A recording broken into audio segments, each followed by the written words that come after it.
Hello friends, welcome to my channel. Mishra ji 60 वर्ष के थे। 2 बच्चे थे, एक बेटी और एक बेटा। बेटे की शादी तो 10 साल पहले ही हो गई थी और बेटे की बस कुछ साल पहले ही। पत्नी का देहांत बेटी की शादी के कुछ सालों बाद ही एक बीमारी से हो गया था। भगवान की दया से बहू बहुत अच्छी मिली थी और एक प्यारा सा पोता भी हो गया था। दिन भर अपने पोते के साथ खेलते, किताबें पढ़ते, घर के काम भी कर देते। खाने पीने के मामले में भी कोई नखरे नहीं करते। बहू जो भी देती वह खा लेते। ऐसा नहीं था कि बहू पूछती नहीं थी। शुरू में तो उसने कई बार पूछा कि बापूजी नाश्ते में क्या बनाऊं, खाने में क्या खाओगे, लेकिन बापूजी हमेशा यही कहते कि जो तेरा मन है वो बना ले।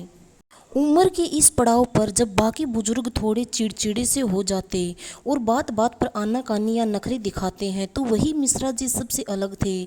उनके ना ही कोई नखरे थे और ना ही कोई आनाकानी। बहुत बार बहू के मन में यह सवाल आया कि आखिर बाबूजी की कोई तो इच्छा होगी या कुछ और। एक दिन हिम्मत करके उसने बाबूजी से पूछ ही लिया कि बाबूजी, आप तो मेरे पापा से भी कम नखरे दिखाते हो।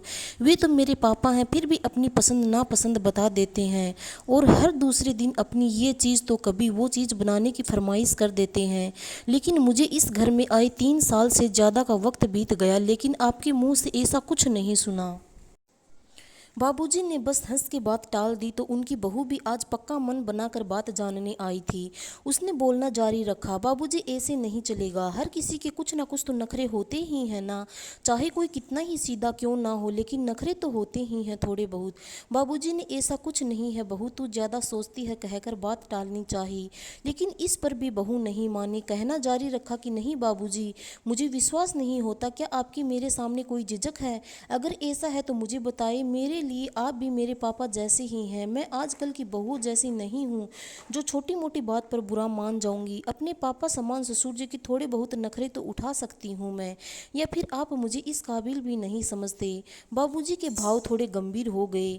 वे समझ गए कि उनके कोई नखरे न दिखाने से बात अब बहू अपने ऊपर ले जा रही है और खुद को दोषी मानने लगी है। वे कुछ बोलना चाह रहे थे लेकिन बहू ने बोलना जारी रखा, बाबूजी, अगर आप मुझे अपना मानते ही नहीं या मुझे कोई गलती हुई है तो प्लीज़ मुझे बताइए, लेकिन ऐसे मुझसे किसी भी चीज़ का ना मांगना या कोई भी नखरे नहीं दिखाना सच में मुझे बहुत अखरता है। आखिर कुछ तो आपकी भी पसंद नापसंद होगी, कुछ तो नखरे होंगे।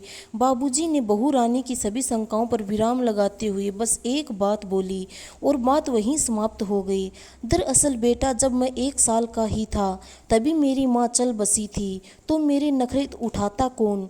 बहू निरुत्तर हो गई और बात वहीं समाप्त हो गई।